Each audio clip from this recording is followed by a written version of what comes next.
Good evening everyone. तो आज हम जानने वाले हैं HPR रजिस्ट्रेशन के बारे में, जो PCI अभी करवा रहा है फार्मासिस्ट प्रोफेशनल के लिए। तो इसका मतलब होता है जो भी फार्मासिस्ट हैं उनका जो रजिस्ट्रेशन है वो सरकार के खाते में हो जाएगा, जो पहले नहीं होता है। तो इसके टोटल 4 या 5 स्टेप है। तो चलिए हम शुरू करते हैं। तो हम पहला स्टेप देखेंगे। सबसे पहले हम चले आएंगे ये जो NHA नेशनल हेल्थ अथॉरिटी है उसकी वेबसाइट पे चले आएंगे। ठीक है, आने के बाद हम यहाँ पे ये जो आप देख रहे हैं यहाँ पे ये जो यहाँ पे रजिस्टर हेयर पे क्लिक करेंगे। रजिस्टर हेयर क्लिक करने के बाद में हम यहाँ पे रजिस्टर करेंगे तो आपसे यहाँ पे आधार नंबर मांगेगा। तो आप यहाँ पे आधार नंबर देंगे। आधार नंबर देने के बाद में OTP जनरेट होगा। OTP जनरेट होने के बाद में आपको OTP जनरेट होगा। यहाँ पे आप OTP डालेंगे। OTP को यहाँ पे डालेंगे। डालने के बाद यहाँ से आप सबमिट करेंगे। सबमिट करने के बाद आप उसका सबमिशन होगा। सबमिशन के बाद आपके सामने एक ऐसा आपका पेज खुल जाएगा। पेज खुलने के बाद आपका यहाँ पे फ़ोटो शो करेगा जो आधार कार्ड में है, नेम शो करेगा और सारी डिटेल्स शो करेंगे। अब आपको यहाँ पे पूछा है मोबाइल नंबर डालिएगा। यहाँ पे आप मोबाइल नंबर डालिएगा, ईमेल आईडी डालिएगा और डेट ऑफ बर्थ डालिएगा। ठीक है, डालने के बाद में मोबाइल नंबर और ईमेल आईडी डालने के बाद में आप वेरीफाई कीजिएगा। मोबाइल नंबर पे OTP आएगा, OTP सबमिट कीजिएगा और ईमेल आईडी पर आपको ईमेल जाएगा। वहाँ पे वेरीफाई ईमेल पे क्लिक कर दीजिएगा तो आपका ईमेल वेरीफाई हो जाएगा। ठीक है, उसके बाद आपको क्या करना है, जो यहाँ पे आपको डिस्ट्रिक्ट सेलेक्ट करना है। डिस्ट्रिक्ट आप जिस भी डिस्ट्रिक्ट में रहते होंगे वो सिलेक्ट करेंगे और सब डिवीज़न जो भी आपका पड़ता होगा जहाँ पे आप रजिस्ट्रेशन किए हैं वो सिलेक्ट करेंगे। ठीक है, सेलेक्ट करने के बाद में आप नेक्स्ट इंटरफेस में आएंगे। देखिए यहाँ पे जो दिखा रहा है मोबाइल नंबर विथ आधार में जो आपका मोबाइल नंबर होगा वो वेरीफाइड हो जाएगा। वेरीफाइड होने के बाद में ये जो आप यहाँ पे क्लिक कर देंगे, यहाँ पे डाल देंगे। वहाँ पे डालने के बाद में वेरीफाई हो जाएगा। वेरीफाई होने के बाद में आपको यहाँ पे देख सकते हैं, यहाँ पे ईमेल डालिएगा और वेरीफाई पे क्लिक कीजिएगा। वेरीफाई पे क्लिक करने के बाद आपके ईमेल पे चला जाएगा वेरिफिकेशन, वहाँ से वेरीफाई कर दीजिएगा तो वेरीफाई हो जाएगा। ठीक है, वेरीफाई करने के बाद में आपको यहाँ पे जो है डिस्ट्रिक्ट सेलेक्ट करना है। उसके बाद सब डिवीज़न सेलेक्ट करना है। सब डिवीज़न सेलेक्ट करने के बाद में आपको ये जो पहला ऑप्शन दिख रहा है I am हेल्थ प्रोफेशनल, उस पर क्लिक करना है। ठीक है, क्योंकि आप फार्मासिस्ट हैं तो आपको यही क्लिक करना है। और ये जो दोनों हैं, एक दो देख रहे हैं I am फैकल्टी मैनेजर और एडमिनिस्ट्रेटर, जो है वो ये वाला क्लिक करेंगे। उसके नीचे जो एडमिनिस्ट्रेट मैनेजर वो है वो कर सकते हैं और हेल्थ प्रोफेशनल जो दोनों हैं वो सिलेक्ट कर सकते हैं। ठीक है, जो जोन से पद पे हैं वही वाला सिलेक्ट कीजिएगा, अलग गलत सेलेक्ट मत कीजिएगा। उसके बाद में आपको ये जो सेक्शन दिख रहा है यहाँ पर, आपको यहाँ पे जो सेक्शन दिख रहा है health care professional ID user name, तो यहाँ पे आपको 4-5 ID आ जाएंगी। वहाँ पे से जो आपको अच्छे लगेगा वहाँ पे आप सेलेक्ट कर लीजिएगा और यहाँ पे एक न्यू पासवर्ड बना लीजिएगा और कंफर्म पासवर्ड कर दीजिएगा। ठीक है, ये सब देखिए डिटेल्स वैसा ही है, मैंने जैसे बताया है वही बताया गया है यहाँ पे। तो हम यहाँ पे आप सेलेक्ट कर लिए हैं और यहाँ पे आप पासवर्ड सेलेक्ट कर लिए हैं। यहाँ पे कंफर्म पासवर्ड कर दीजिएगा और पासवर्ड को एक अच्छे तरह से, पासवर्ड जो है आपको एक अच्छे जगह अच्छे से लिख के रख लीजिएगा जो बार बार काम में आए। ठीक है, क्योंकि ये जो पासवर्ड है वो बार बार काम में आएगा आपका। तो सबमिट, वहाँ से जब आप पासवर्ड क्रिएट कर लीजिएगा और क्रिएट करने के बाद आपको यहाँ सबमिट जो है यहाँ पे सबमिट कर देना है।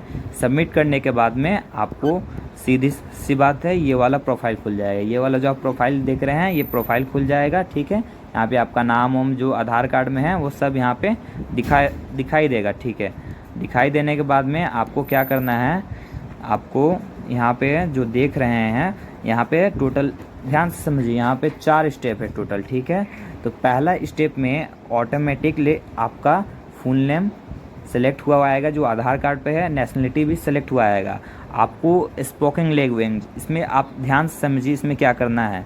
आपको इसमें ये करना है कि आप मान लीजिए हिंदी जानते हैं, इंग्लिश जानते हैं, उर्दू जानते हैं और भी जो भी कश्मीरी, बंगाली जो भाषा जानते हैं वहाँ पे सिलेक्ट कर लीजिएगा। जो आप बोल सकते हैं वही सिलेक्ट करना है आपको।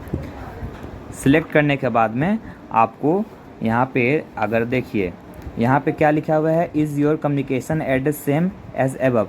जो ऊपर में आपका जो एड्रेस, जो आधार में एड्रेस है वही सेम एड्रेस आपका कम्युनिकेशन एड्रेस है या कोई और है।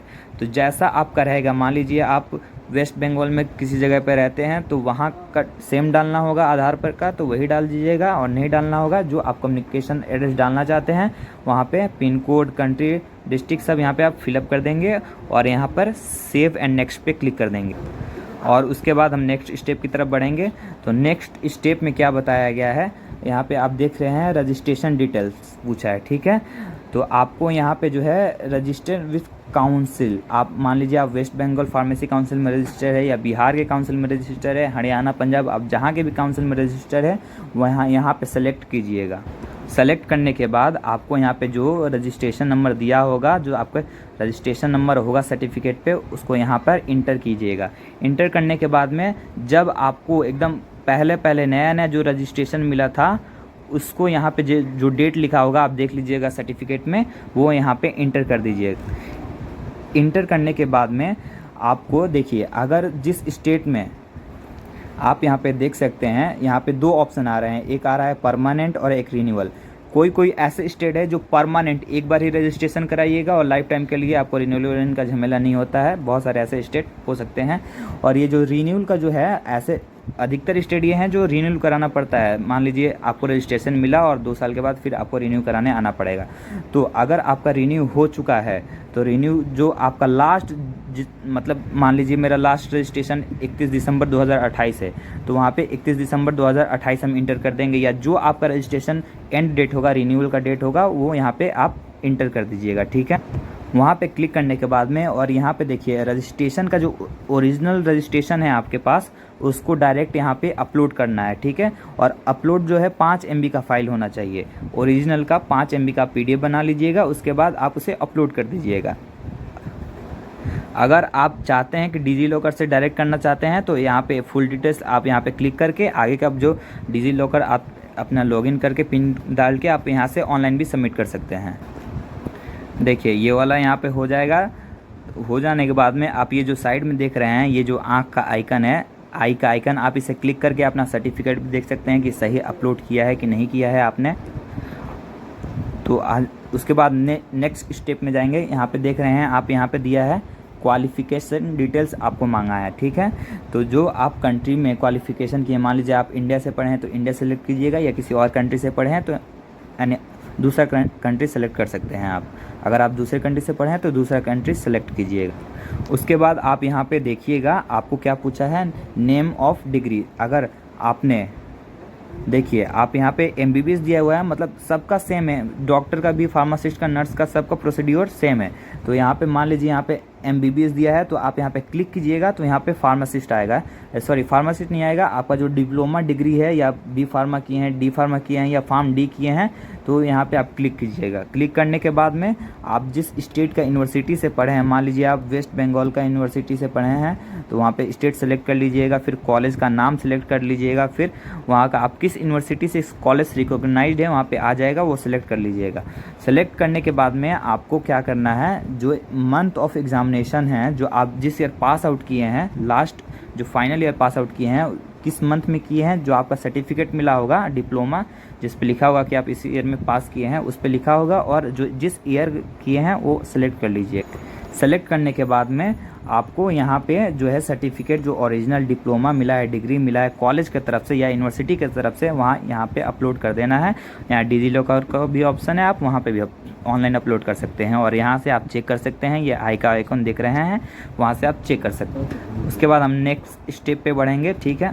यहाँ पे अपलोड करने के बाद में आप ध्यान दीजिएगा, यहाँ पे पूछा है is your name is the degree same as your in Aadhaar. यहाँ पे आपको पूछा है क्या आपका जो डिग्री पे नाम है वो आधार पे नाम है वो सेम है। अगर हाँ होगा तो यस कीजिएगा, और नहीं होगा तो नो पे क्लिक कर दीजिएगा। और जिसका नेम डिग्री पे नाम सही नहीं होगा वो डिजी लॉकर का इस्तेमाल ना करें, ठीक है।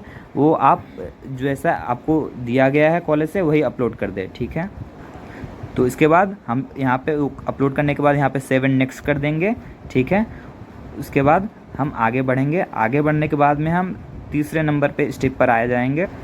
तो तीसरे नंबर में हम लोगों को वर्क स्टेटस पूछा है, तो आप कहाँ वर्क करते हैं। देखिए करेंट वर्क डिटेल्स पूछा है, तो आप वर्क करते हैं या नहीं करते हैं। अगर आप वर्क करते हैं, मान लीजिए आप प्रैक्टिस करते हैं, फार्मासिस्ट हैं, तो आप क्या के दुकान में रहते हैं या अपना दुकान चलाते हैं, प्रैक्टिस करते हैं, टीचिंग करते हैं, आप जो भी करते होंगे यहाँ पे 4-5 ऑप्शन आएगा, वहाँ पर सिलेक्ट कर लीजिएगा।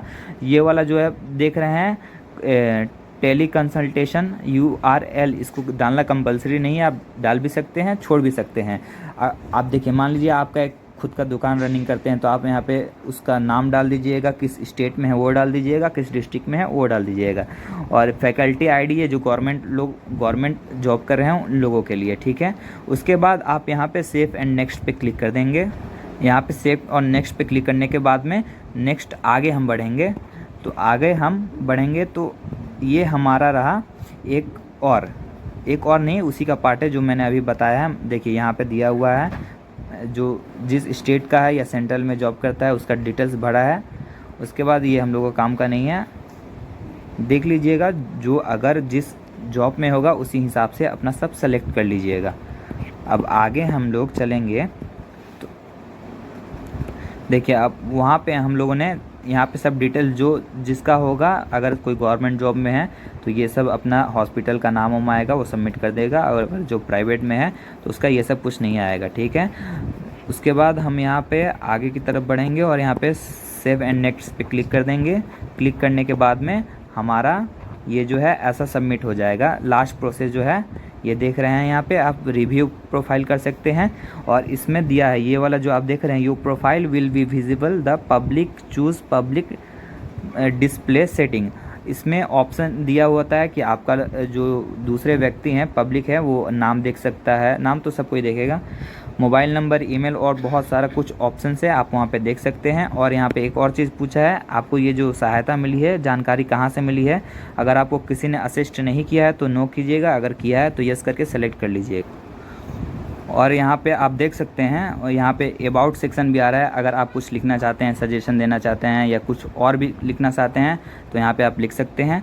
और यहाँ पे लिखने के बाद में अगर लिखना है तो लिखिए, नहीं लिखना है तो मत लिखिए। अगर आपको उसके बाद हम यहाँ पे क्लिक करेंगे ई सिग्नेचर और सबमिशन का। यहाँ पे क्लिक करने के वहाँ पे क्लिक करने के बाद में ऐसा आपके पास ऑप्शन चला आएगा। यहाँ पे आप अपना आधार नंबर डालिएगा, आधार नंबर पे OTP जाएगा, यहाँ पे OTP जनरेट होगा और यहाँ पर गेट OTP पे क्लिक कर दीजिएगा। गेट OTP पे क्लिक करने के बाद में आपको यहाँ पे OTP इंटर करना है और यहाँ पे जो राइट सेलेक्ट कर लेना है और यहाँ पर सबमिट कर देना है। सबमिट करते ही आपका यहाँ पे लिखाएगा सक्सेसफुली, इसका मतलब आपका एप्लीकेशन जो है फुली सबमिट हो गया है। सबमिट होने के बाद में आपको ऐसा एक दिखेगा, इसको आप डाउनलोड कर दीजिएगा। ऐसा आपको फॉर्म दिखेगा, e signature declaration health care professional, इसको आप डाउनलोड करके रख दीजिएगा। उसके बाद आपका वेरिफिकेशन होगा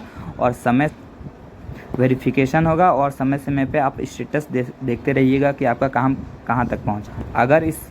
अगर आपको मान लीजिए कुछ गलती हो गई है तो यहाँ पे आप सबमिट करने के बाद में आप एडिट प्रोफाइल पे भी क्लिक कर सकते हैं और देख सकते हैं यहाँ पे जो स्टेटस वेरीफाइड दिखा रहा है वो वेरिफिकेशन हो गया है इसका मतलब। लेकिन आप जब सबमिट कीजिएगा तब नहीं दिखाएगा, कुछ दिनों बाद अगर PCI वेरिफिकेशन करेगा उसके बाद दिखाएगा, उसके बाद आपका ID जनरेट होगा। हमने बता दिया कि क्या करना है आपको अच्छी तरह से, तो आप वीडियो को लाइक और सब्सक्राइब कर सकते हैं आपको अच्छा लगा तो। अगर आपको ख़राब लगा तो आप डिसलाइक भी कर सकते हैं। और आपका जो भी सवाल है कमेंट बॉक्स में पूछ सकते हैं। लास्ट तक बने रहने के लिए थैंक यू। तो मिलते हैं नेक्स्ट वीडियो में न्यू अपडेट के साथ, तो बने रहें।